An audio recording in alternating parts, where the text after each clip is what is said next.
crois, beaucoup plus en profondeur, comme on pourrait le croire d'ailleurs, de cette forme de mélancolie. C'est par cela que je voudrais commencer, qui s'est peut-être emparé de la gauche. Si par mélancolie, je ne vais pas psychologiser la politique ici, si par mélancolie on entend un rapport à ce qui a été perdu qui est exclusivement négatif. Et on peut dire de la gauche qu'elle a beaucoup perdu, historiquement, sociologiquement, idéologiquement. Elle a perdu, et je vais aussi commencer par essayer de donner à la suite de ce qu'a dit Marcel Gauchet, avec lequel je suis en accord sur beaucoup de points, un certain nombre de ces pertes pour essayer quand même de donner éventuellement, ça sera peut-être le lieu de la discussion, un certain nombre d'éléments de renaissance. Mais il faut partir de ce fait mélancolique, la perte du modèle révolutionnaire, la perte de la promotion de l'État-providence, qui était lui-même considéré comme une sorte de baume ou comme une consolation, si je puis dire, totalement inappropriée par rapport au modèle révolutionnaire, mais qui a l'État-providence ou État redistributeur lui-même fait l'objet d'une contestation d'ampleur mondiale à partir de la révolution libérale, j'y reviendrai, des années 70. Et la perte aussi, pour centrer les choses en écho peut-être aussi à ce qui s'est produit vendredi, la perte, qui est peut-être plus profonde encore que les deux premières, d'un sujet. C'est-à-dire une figure de la subjectivité depuis laquelle les exigences en matière d'émancipation, en matière de justice sociale, une figure de la subjectivité depuis laquelle ces exigences peuvent être relativement entendues dans la société entière. Je m'explique. Il y a eu un sujet, il y a eu des formes de subjectivité de gauche. J'en parle parce que dans le texte qui nous a été présenté comme annonçant cette rencontre, il y a la formule « se revendiquer subjectivement de gauche ». C'est là-dessus, plus que sur l'aspect doctrinal, ou directement doctrinal, que je voudrais insister. Alors les figures de la subjectivité dites de gauche, on les connaît évidemment, c'est la citoyenneté d'abord, c'est le prolétaire ensuite, c'est le damné de la terre, enfin, ça peut être à un moment l'immigré, et on voit bien par ce seul énoncé, ou par cette seule série, je dirais, la difficulté qu'il y a, et là je renvoie à ce que nous avons vécu vendredi, à penser le statut d'être qui dirait que la gauche aurait traditionnellement considéré d'individu, que la gauche aurait traditionnellement considéré comme les damnés de la terre, par exemple, qui retourne contre elle, contre la gauche. Pas seulement contre la France ou la République, comme on le dit beaucoup, il suffit de faire la sociologie, la géographie des lieux qui ont été attaqués vendredi pour savoir quand même ce qui est visé. La difficulté qu'il y a donc à penser un sujet collectif, mais en même temps renvoyant à des expériences concrètes, depuis lequel la revendication, disons, d'une société plus égalitaire pourrait se faire entendre.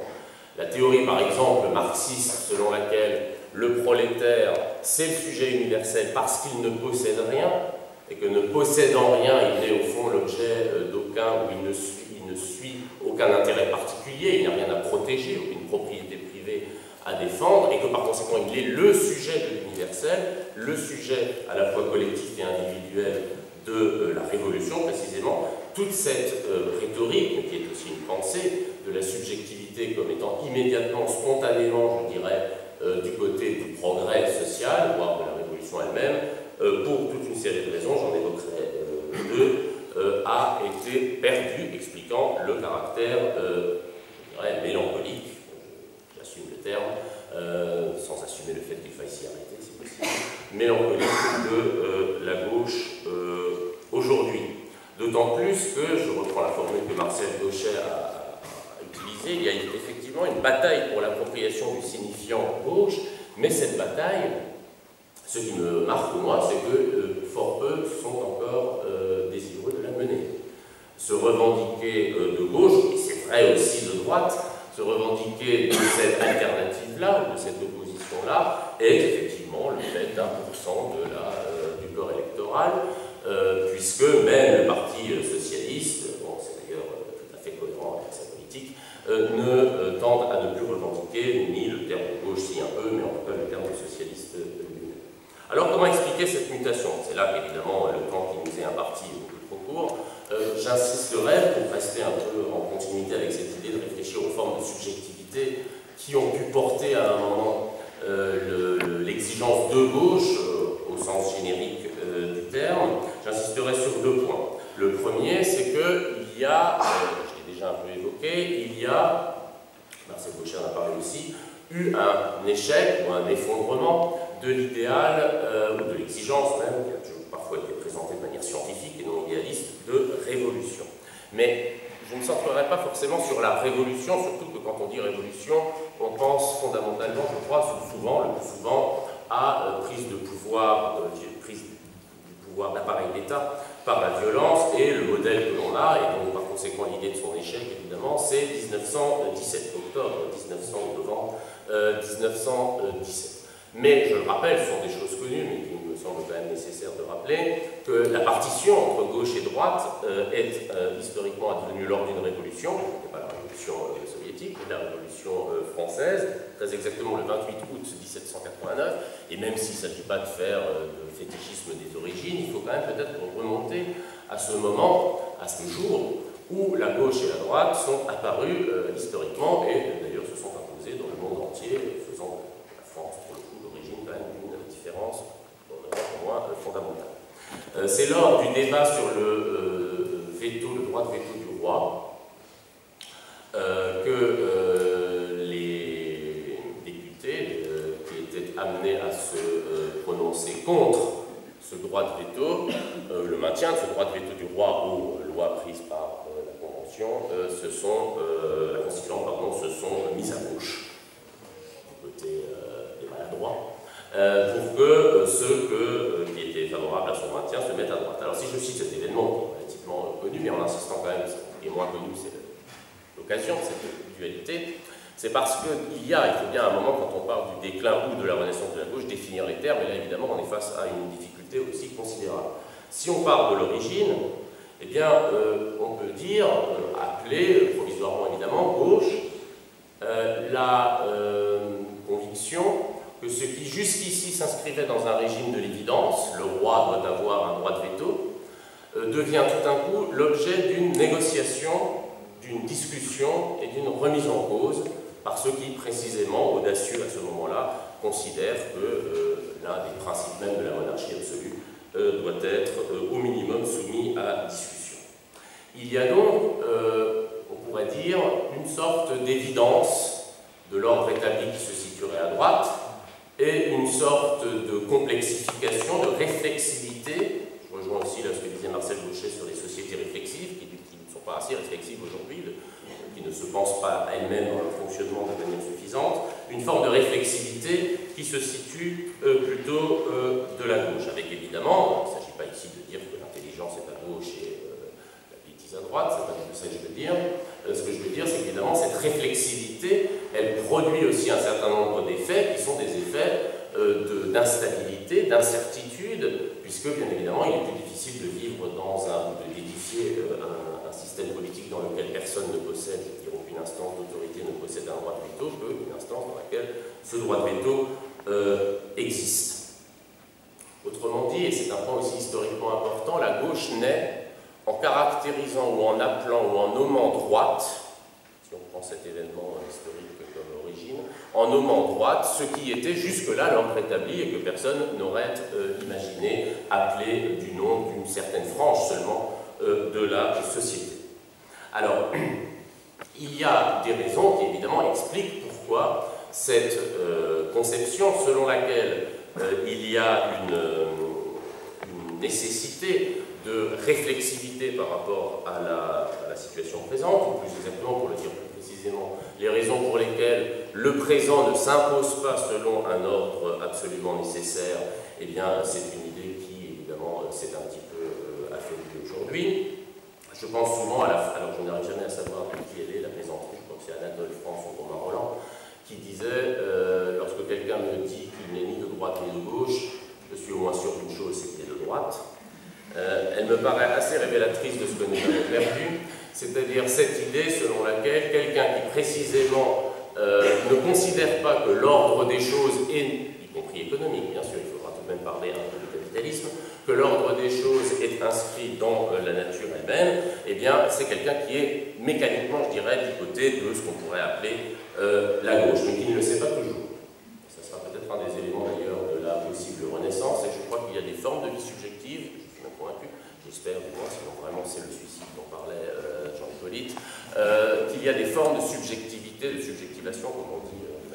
italienne, qui s'inscrivent dans cette remise en cause de l'ordre naturel, du supposé naturel des choses, mais qui ne trouvent pas évidemment institutionnellement ou dans le système des partis la possibilité de s'exprimer. Alors,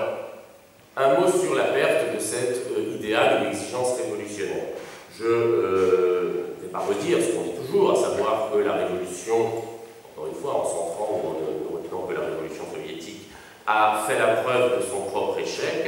qu'il y aurait donc une sorte de vérité de l'histoire qui ferait qu'il n'y aurait précisément pas de sens de l'histoire. Tout cela, on peut l'admettre. J'insisterai sur un point qui est que la gauche dite réformiste, à mon sens, est aussi orpheline de la révolution que la gauche dite révolutionnaire. Le meilleur de la gauche réformiste, à mes yeux, si je pense à certains mouvements comme Socialisme ou Barbarie, ou à ce qu'ils ont pu produire, ensuite, étaient des mouvements qui, intellectuellement, politiquement, ont considéré que l'exigence de transformation totale, c'est cela que veut dire révolution, exigence de transformation totale, d'émancipation totale, c'est-à-dire qu'il ne se range pas, qu'il ne se limite pas à un aspect de l'existence. Cette exigence-là, même s'il ne considérait pas que la révolution au sens militaire, quasiment du terme, version 1917, devait en être le moyen, il y avait une entente à gauche, bien au-delà d'ailleurs de ces mouvements que j'indique, sur la fin. Très longtemps, le socialisme, ou parti socialiste, a voulu dire, c'est le cas par exemple de la Deuxième Internationale, social-démocratie au sens historique initial, a voulu dire abolition, disons plutôt dépassement du capitalisme, mais par d'autres voies que celles de la Troisième Internationale, léniniste cette fois-ci, c'est-à-dire par des voies non violentes ou non révolutionnaires. Le Parti Socialiste, jusqu'en 1983, je dis ça, c'est le tournant fameux de 1983, avait pour but, et c'est vrai en France, c'est vrai dans l'ensemble des pays européens, sauf dans la social-démocratie, cette fois-ci, New Look, par exemple, avec le but, le dépassement du capitalisme, la transformation de la société, tout le monde s'en souvient, changer la vie, changer la société, mais par d'autres voies que le Parti communiste. Autrement dit, ce dont nous souffrons aujourd'hui, tout du moins pour ceux qui d'ailleurs se réclament, voudraient bien encore se réclamer de la gauche, c'est que si le grand débat, le grand dissensus, parfois extrêmement violent, sur les moyens d'obtenir une transformation radicale de la société, si ce débat s'est un peu affaibli, c'est d'abord parce que c'est la fin elle-même, la finalité elle-même de l'engagement politique à gauche qui est aujourd'hui sombre, voire absent. Et une gauche réformiste sans contrepoint révolutionnaire, et je n'entends pas par révolutionnaire marxiste-léniniste, si on a une gauche réformiste sans contrepoint, disons, de transformation, d'émancipation totale de l'homme ou de la société, à mon sens, elle ne peut devenir que ce qu'elle devient de fait, c'est-à-dire proprement gestionnaire et condamnée en quelque sorte à gérer le tout venant, je dirais, d'une société de marché. Hannah Arendt, qui n'est pas susceptible d'être considérée comme une bolchevique fanatique, parlait de la révolution comme du trésor perdu de la politique, d'une certaine manière. Alors, on a sans doute pu dire de la gauche, ce qui ne voulait pas dire qu'elle pensait la révolution comme phénomène historique d'un point de vue profondément positif, mais qu'elle pensait en revanche le dissensus, le conflit, voire parfois la violence, c'est aussi un aspect qu'on pourrait développer, le rapport à la violence, qui est devenu beaucoup plus, j'ai fini la phrase, le dissensus, le conflit, voire la violence, comme des éléments fondamentaux de la politisation de nos attentes subjectives, dont la gauche a toujours été le nom, politiser des attentes subjectives. Évidemment, il faudrait dire, plus longuement que je ne vais le faire, la fin, la perte, ou disons simplement aussi des aveux de cette croyance révolutionnaire, de ces croyances révolutionnaires, implique toute une conception, une perception plutôt, parce que je crois que ça se situe au niveau assez élémentaire de la perception, de la violence et de ce que c'est que la violence politique ou de ce qu'elle ne doit pas être, qui n'est pas spécialement favorable à la gauche. Donc, plutôt que la gauche devrait nécessairement, je ne pense pas du tout, favoriser ou valoriser des formes de violence, je dirais, sociale, mais parce qu'il est clair que dans le régime de la visibilité de la violence aujourd'hui, et là aussi nous sommes renvoyés évidemment aux attentats la visibilité de la violence, elle est réservée essentiellement, socialement aujourd'hui, médiatiquement d'ailleurs, on peut le dire, à ces violences extrêmes que sont les violences terroristes, ces violences qui ne sont pas susceptibles d'être reprises dialectiquement, d'avoir une fin, d'être un moyen en vertu d'une fin d'émancipation. Les violences terroristes sont évidemment de ce point de vue-là inconvertibles, comme disait Étienne Balibar, c'est-à-dire qu'elles n'ont rien à voir avec la violence révolutionnaire. Mais d'un autre côté, évidemment, le prix à payer de cette focalisation sur ces violences extrêmes, c'est que les violences invisibles, les violences sociales, parce qu'on a considéré quand même encore il n'y a pas très longtemps, comme étant de l'ordre de l'intolérable, en termes, je dirais, on va dire encore ce terme un peu passé de mode d'exploitation, ces violences-là ont totalement disparu du champ médiatique, quasiment. Je vais évoquer un événement beaucoup moins dramatique pour le coup que celui que nous avons vécu récemment. J'ai été très frappé pour ma part, et j'envoie un signe de cette mélancolie de gauche, par l'incroyable retentissement médiatique de la chemise arrachée à Air France, qui, je dirais, bon, sans être du tout, parce que ce n'est pas du tout la tradition dans laquelle je m'inscris, un partisan de la violence révolutionnaire, si l'on en est à considérer comme des criminels ceux qui arrachent une chemise, bon, voilà, lors d'un mouvement de foule qui suit l'annonce du licenciement de plus de 2000 personnes, autre forme de violence qui, elle, ne reçoit pas malheureusement le traitement médiatique qu'elle devrait peut-être recevoir. Alors il y a du souci à se faire, non pas pour la révolution, là on n'est plus à la révolution, mais pour la simple possibilité de marquer une revendication sociale minimale. Deuxième point, je l'ai dit, j'ai déjà parlé. Deuxième point qui me paraît être tout à fait caractéristique de cette des liaisons, on dirait, entre ce qu'on appelle les classes populaires et l'exigence de gauche, le divorce avec le désamour, je dirais même, de l'égalité. Du concept et de la chose elle-même. Noberto Bobbio, qui était un penseur de la gauche dite libérale, a très bien montré,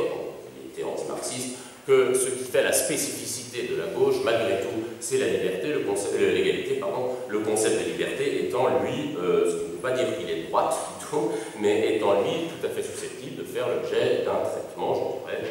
libéral, pas seulement libéral, même conservateur. Alors, par rapport à cette idée d'égalité, ou à cette chose même qu'elle recouvre d'ailleurs, on est, je crois, dans une situation extrêmement paradoxale. Parce que, à la fois, on peut dire, avec le même degré de vraisemblance, que jamais les sociétés n'ont été aussi égalitaires qu'elles ne l'ont été aujourd'hui, et que jamais, ou rarement, depuis fort longtemps, elles n'ont été aussi inégalitaires. Tout cela parce que, je vais très vite, vous m'en excuserez, parce qu'une distinction a été introduite tout à fait, alors me semble-t-il tout à fait rédhibitoire, elle, pour la gauche, toutes les formes de gauche, c'est la fameuse distinction entre le social et le sociétal. Cette idée qu'on pourrait, et on voit bien, on a entendu ça 1000 fois, que le Parti socialiste, pour prendre des choses concrètes, a sacrifié l'égalité sociale au profit de l'égalité sociétale, féminisme, mariage homosexuel, droit, pas toujours d'ailleurs, vraiment respecter des immigrés, au détriment de l'égalité sociale, c'est-à-dire du combat réel pour l'émancipation sociale, revalorisation des conditions de vie concrètes des anciens ouvriers, des ouvriers qui demeurent encore en France, etc. Donc il y a eu là une formidable, à mon sens, dans cette distinction sociale-sociétale, une formidable machine à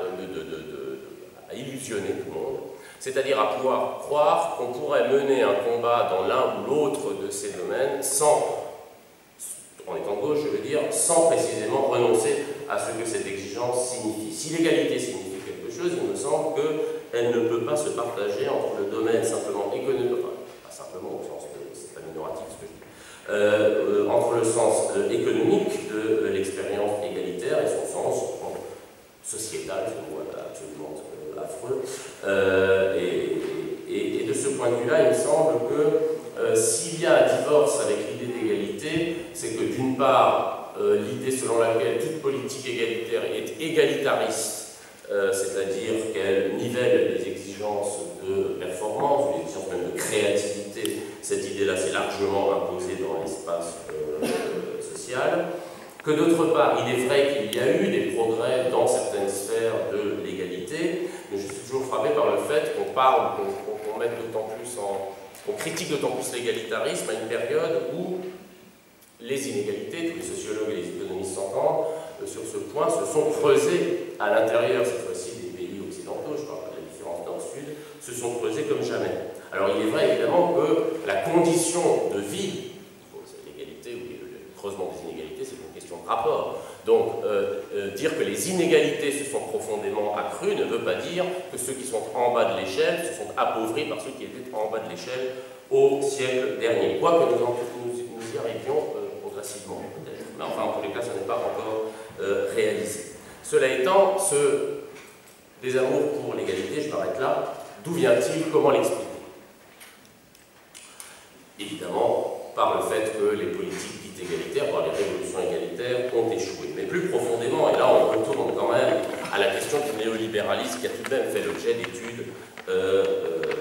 relativement précises, et dont certaines d'ailleurs, celle de Michel Foucault, datent même des années où cette révolution, je ne sais pas si le terme est bon pour le coup, néolibérale, peut-être on pourrait dire contre-révolution néolibérale, a trouvé sa première expression, c'est-à-dire les années 70, Thatcher-Reagan. Foucault a très bien montré en particulier que le néolibéralisme, ce n'est pas le libéralisme classique, en particulier parce que, c'est pas la seule différence, parce que il renonce à ce qui était quand même un des principes du libéralisme classique, politique et économique, à savoir l'idée d'une sorte de naturalité des marchés. D'un ordre, c'est le laisser-faire, l'idée qu'il y aurait finalement une spontanéité dans la nature humaine qui porte les individus à la propriété privée, bien sûr, enfin au droit de propriété privée, mais aussi au travail et à l'enrichissement. Le néolibéralisme, c'est une politique qui s'assume comme telle, il suffit de lire les textes, pas ceux qui critiquent le néolibéralisme, ceux qui s'en revendiquent, c'est une politique institutionnelle qui va valoriser certaines figures de la subjectivité. C'est par là que je retrouve mon point, à savoir l'amour de l'égalité. Quelle est la grande figure de l'action sociale valorisée par le néolibéralisme? Évidemment la concurrence, la mise en concurrence généralisée. Ce que Foucault appelle le marché comme système de véridiction. Système de véridiction, ça veut dire, on va montrer ça de manière plus détaillée sur le système des prix par exemple, que la réussite économique ou la réussite de tel ou tel investissement, il s'agit de penser en termes d'investissement, de coûts et de bénéfices, la réussite de tel ou tel investissement marque une vérité relativement à la valeur du produit ou à la valeur même du sujet qui réalise cet investissement.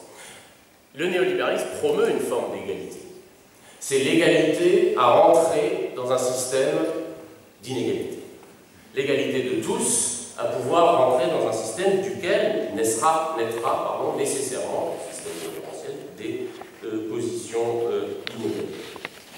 Là où on touche au cœur, à mon avis, de la mélancolie de gauche, du fait que la subjectivité, ou la figure de la subjectivité qui est ici valorisée, n'est pas compatible, ou devient même rétive, voire hostile aux idées égalitaires de gauche, c'est évidemment que le néolibéralisme n'est pas seulement une politique économique, il n'est pas seulement une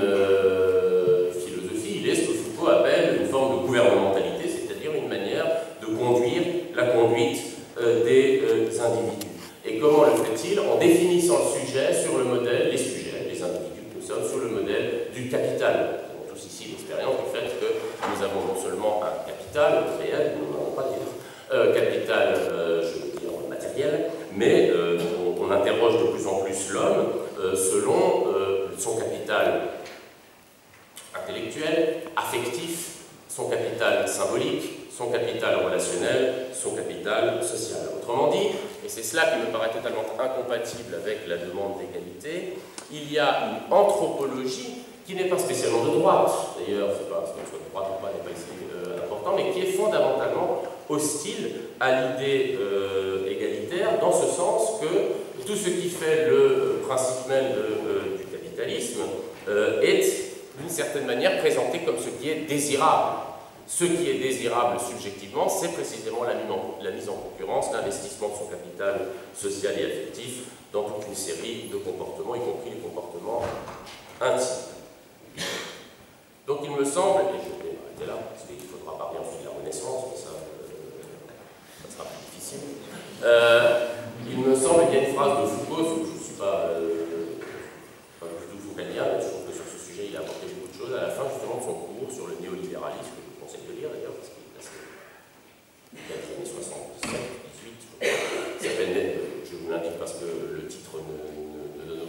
publication relativement congrue, ça s'appelle Naissance de la biopolitique. Bon,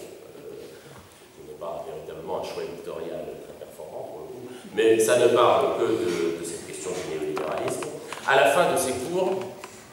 il pose une question un peu énigmatique, les commentateurs foucauldiens se sont évertués à comprendre, c'est comment se fait-il qu'il n'y ait jamais eu de gouvernementalité socialiste? La gouvernementalité, pour lui, ça veut dire, je l'ai dit, conduire les conduites, l'art de conduire les conduites, c'est-à-dire la manière dont, il l'a montré tout au long de son cours, le néolibéralisme peut rendre désirable quoi? Précisément, rendre subjectivement désirable le fait d'investir, d'être entrepreneur, comme on le dit,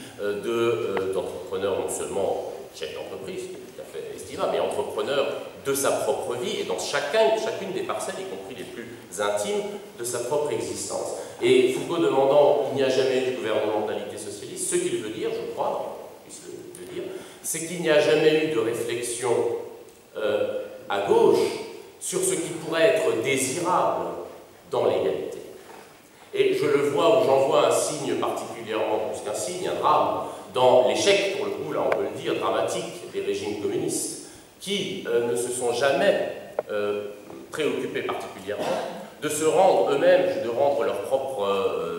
forme d'organisation de la société désirable, ni même d'ailleurs acceptable par leurs citoyens ou par leurs sujets. Dire qu'il n'y a pas eu de gouvernementalité socialiste, ou qu'il n'y en aura peut-être jamais d'ailleurs, c'est dire que, dans ce cas c'est la mélancolie et le suicide de Jean Colix, c'est que l'égalité, avec ce qu'elle implique, n'est pas l'équité. L'égalité ne constitue pas, probablement pas, une tendance naturelle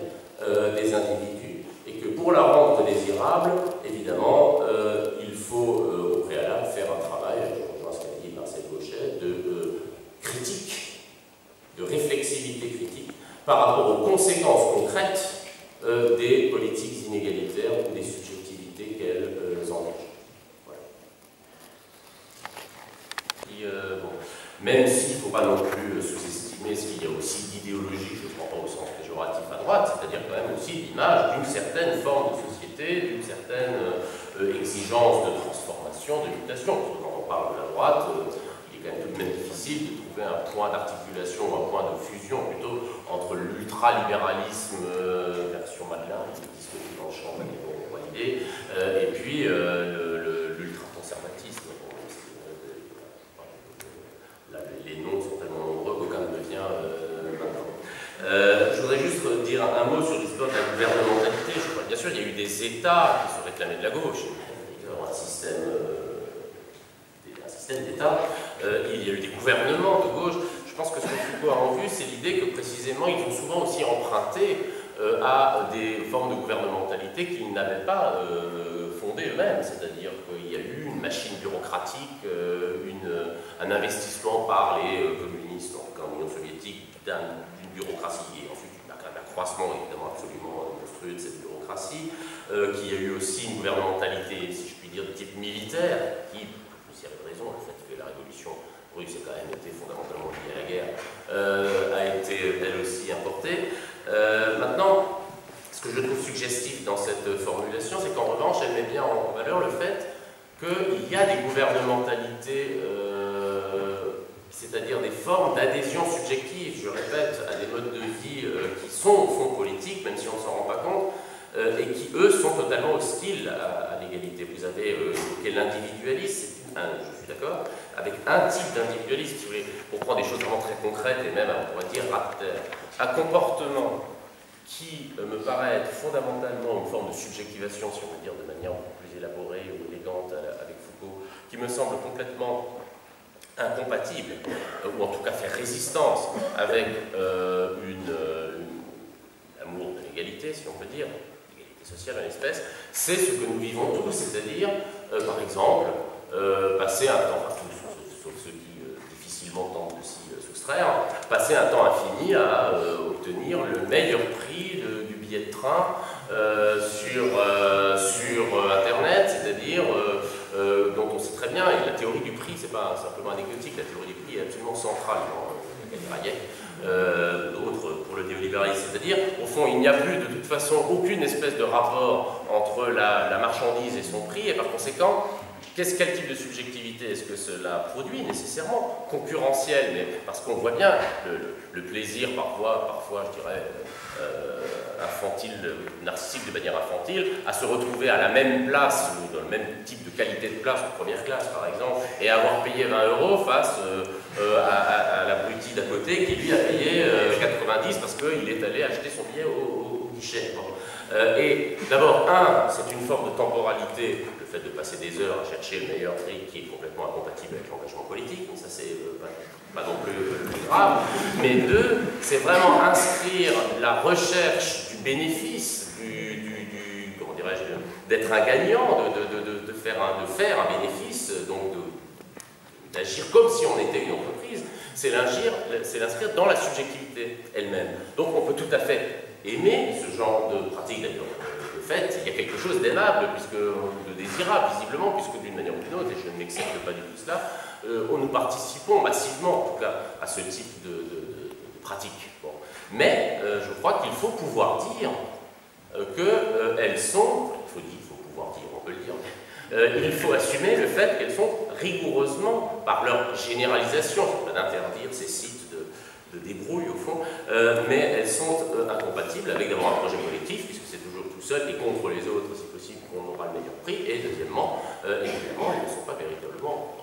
favorables à l'idée d'égalité, parce que, je m'arrête là, pendant qu'on calcule le prix ou qu'on cherche à avoir le meilleur billet de train, personne ne réfléchit à savoir ce que c'est que la SNCF, le transport en commun, les nécessités le rapport entre simplement les voies ferrées et l'égalité entre les territoires et les individus. C'est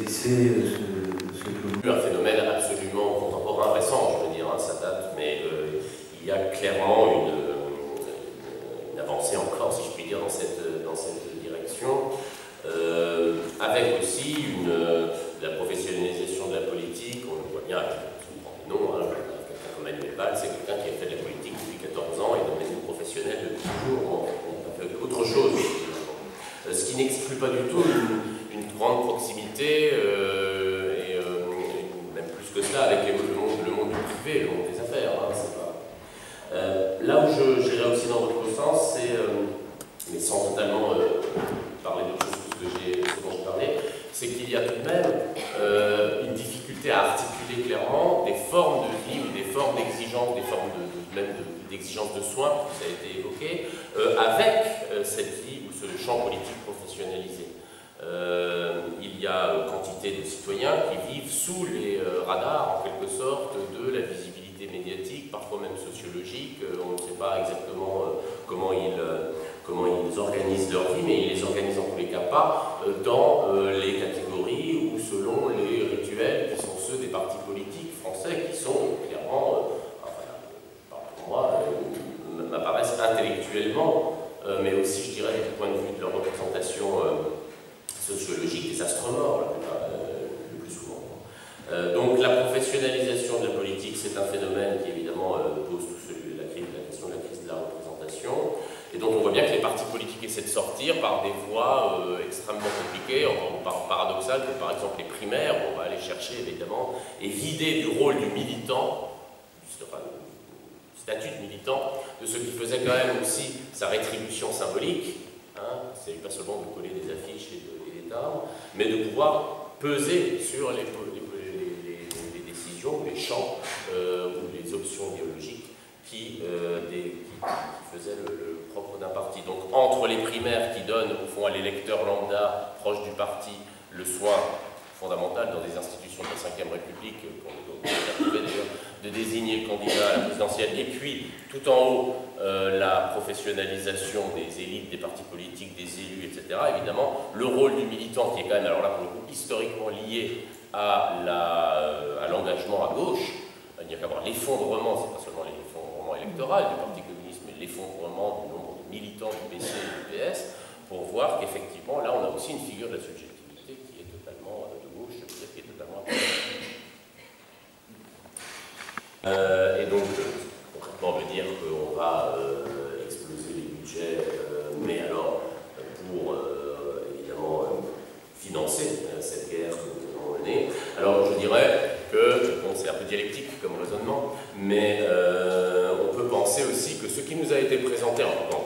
qui nous a été présenté comme une exigence, pour ainsi dire, gravée dans le marbre de l'être, ou des choses elles-mêmes, de la survie même des sociétés européennes, à savoir ce fameux pacte de stabilité fondé sur les 3% qui rend alors toute politique, là, disons, distributrice, absolument pas possible, se révèle être, et ce qu'il est, ce que tout le monde devrait savoir qu'il est, c'est-à-dire un choix politique qui a été fait dans la perspective que j'appelle, moi, quand même, malgré tout, néolibérale, monétariste en l'espèce, et que ce choix, lors des moments d'urgence, peut être révoqué. Donc, encore un effort pour passer du pacte de sécurité au pacte d'égalité ou de justice. Ça n'est pas gagné. La sécurité est devenue maintenant clairement un mode de légitimation des politiques publiques beaucoup plus puissant que tous les autres. On le voit d'ailleurs. Mais cela étant, il y a là, s'il y avait des stratèges dans le monde politique, quelque chose comme un aveu qui pourrait être exploité du point de vue de la critique quand même de ce qui est dit en permanence. Et à la limite, on peut être pour le pacte de stabilité, on peut être pour les 3% maximum de déficit pour des raisons idéologiques, politiques, économiques, mais le présenter comme une condition quasiment transcendantale de la possibilité même d'une Europe performante, ça c'est une contre-vérité qui est affirmée par ceux qui s'est produit, ceux qui a été décidé plus exactement